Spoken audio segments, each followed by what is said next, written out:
The world offers every individual to see it the way you want to see it. I see it from the lenses of an entrepreneur.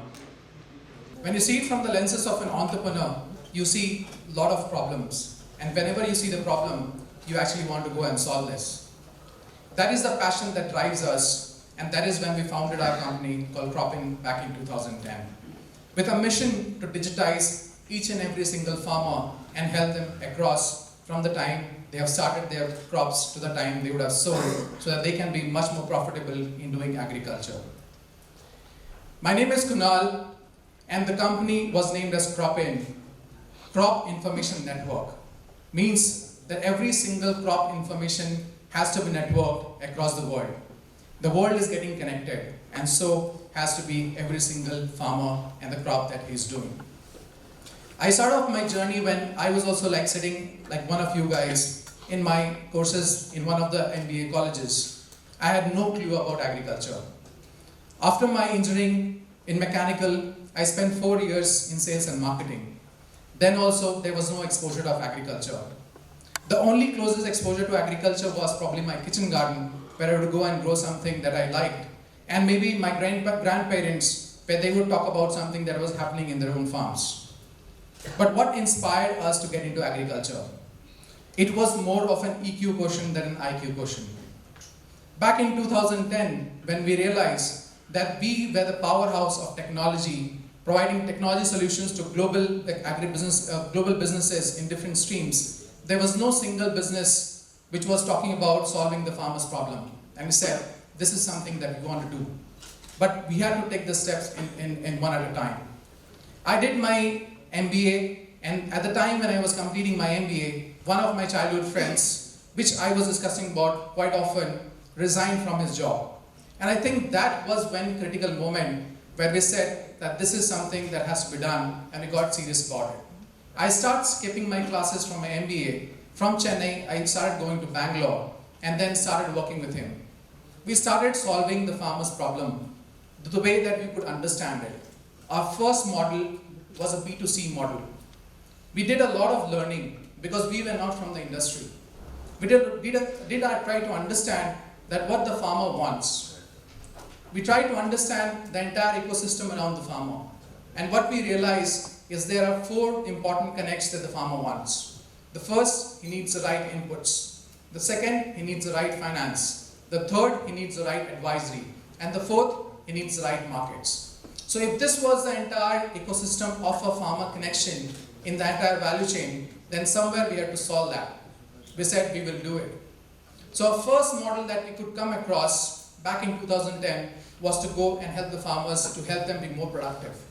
Our first model was a B2C model. We did collect money from all of our friends and families. We broke our PF accounts, and with 6 to 7 lakh rupees back in 2010, we started our journey. We set up a small office in Chikballapur, which was very close to Bangalore. And we set up an office there. And we said, let's go and help out the farmer. The business model was simple. We said, we will go and charge 500 rupees to every single farmer. And from the time of sowing till the time of selling, we will help them with the entire set of advisories. So that if the farmer is earning more, he's producing more, he can pay me 500 rupees at the end of the season. We spent 9 months into the fields.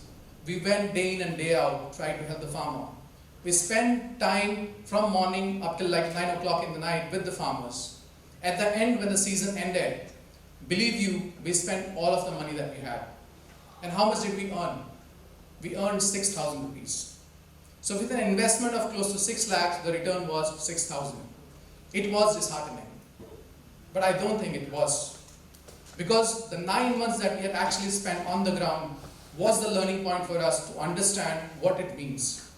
And I think that is what brought in the passion in us, that we want to really solve this problem in much more meaningful manner. We flipped our model. We said, if this model doesn't work, we have to go and work on the next model, because we have already taken the shot. We went to the businesses which were then working with the farmers, because we always kept very close idea that our vision has to be digitized and work with every single farmer. So we started working with businesses, and we understood that if you want to make every single farmer traceable and trackable, you have to work with businesses. So the model transformed, and we went to the first customer, which was working in the same village, and he was trying to solve the farmer's problem. What was his problem? He was sourcing tomatoes from the farmers in the same village. The tomatoes were grown, sometimes it was overproduced, it was thrown in the markets, some of the time it was underproduced. This same information was not known to the business which was purchasing tomato from farmers, because the business was purchasing from close to 5,000 such single farmers. Now, to understand the business problem, we said if the business doesn't know what the farmer is doing, there is a huge information gap.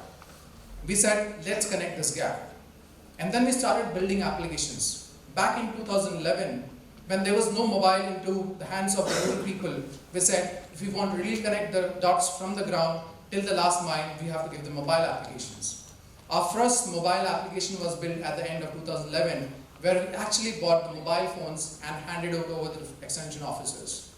These officers then used to capture the information of farmers, get them the advisories, and then the business started knowing exactly what's happening in the farm.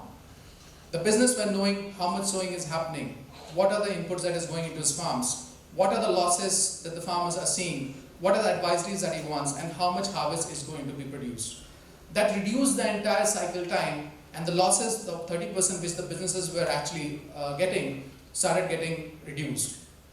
What we got at the end of this is one credible business model. One model of a B2B, that this is the model that's going to be succeeding. The model which was ready for the market, the model for which the market was ready to pay for it, the model for which I could recover the cost of my operations. And that was the starting point of our journey. From that point in time in itself, till the time right now, the agriculture has transformed a lot. When we started off with the digitization solution, the first thing we did is to understand that the information connect has to be real time. When we started moving in the journey, there were a lot of other stakeholders. As I said, the second connection point of the farmer was the banks. The banks were interested to lend to the farmers, but for the same purpose, they didn't have the resources to go and meet every single farmer.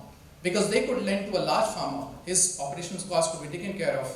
But when you go and talk to a very small farmer, it's possibly not possible for the bank because his cost of operation is very high. Same was the case with many other organizations which were selling inputs and which were also buying. So we said we have to go into more of the collectivized model.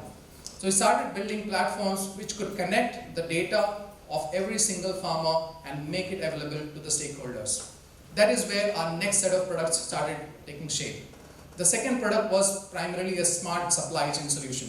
Because once the farmer has produced something really well, it has to be really tracked and supplied so that the buyer can buy that.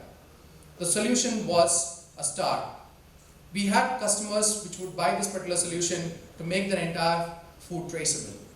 And then if you see, the products were all aligned to the needs of the market, because then we were working as very closely as the farmer and the businesses that were engaged in that. So we started building our products one after another, and the learnings kept coming. While in the journey of CropIn, when we started, we could never realize that we would be able to impact the life of 2.1 million farmers in the next 8 years. And that's something that we have achieved.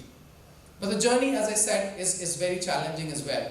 It is always a journey which is a lot of learnings. Every time you go the next step, there are so many things to learn. And every time we have tried to do something, it is not that every time we have succeeded. There are a lot of experience that we have had. So in the journey of almost 8 years, we have worked with 200 clients. These clients are all different, and every client is trying to solve a problem of its own. Someone is talking about productivity enhancement. Someone is talking about market linkage. Someone is talking about sustainability. And while these problems are being solved, there is a totally different problem that emerges. Climate change. This was a topic never talked earlier.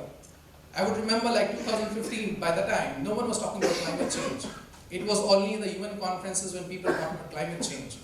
Today, in every single person's life, the climate change is making a big impact. Believe you, the farmers are much more impacted than anyone around us. So what are we doing about it?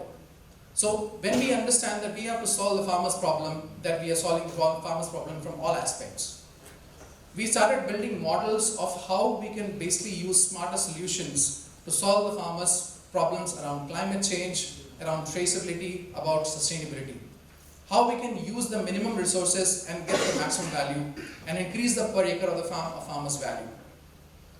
The product was called Farm Acre Square, which was basically then connecting the farmers to the businesses on a real-time basis. And this was basically a transformational product because now the farmers could actually engage with the business on a real-time basis. So this was the journey of CropIn, and as the journey unfolded, there were a lot of new things that were coming and a lot of things that were unlearning as well. Up till like 2015, we were primarily in India, and we thought that this could be the potential market for us. Our passion was mostly to work with small and marginal farmers. But then after that, we realized that the problem is the same across the world. Problems are there the same in Southeast Asia, the problems are the same in Africa, the problems are the same in Latin America. So we started saying, will the product solve the problems of the farmers globally as well? And we started going outside.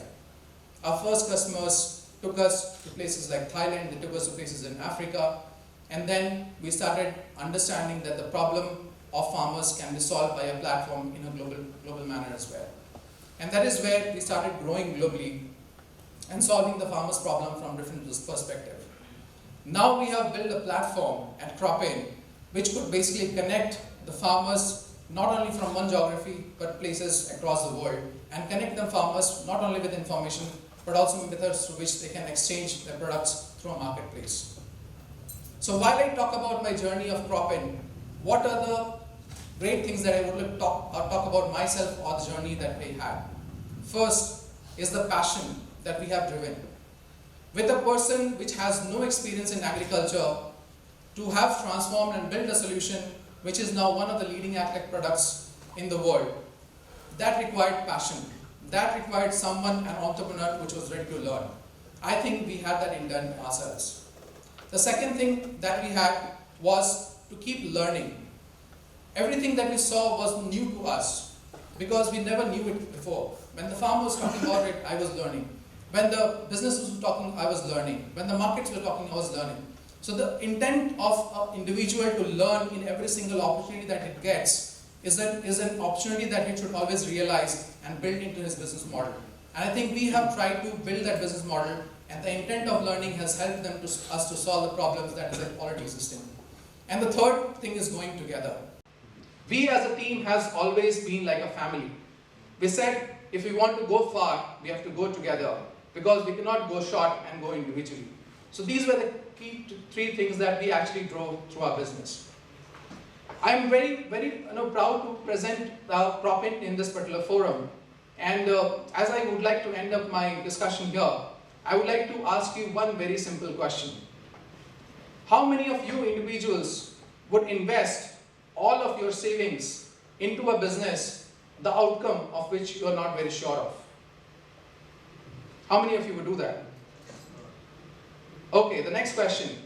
How many of you will invest in a business 100% of the amount that you've saved, plus also take a loan and invest for the same reason of which the outcome you're not sure of? Believe you me, the Indian farmer does this 50 times in his life. 50 times in his life, he takes this risk because the variabilities of farmers are so very high, he doesn't know what is the future is going to be. So if the Indian farmer can take this risk 50 times in his life, we people, the most intelligent of the lots, can take this risk at least once in our life and create a difference in the lives of people around us. Thank you so much.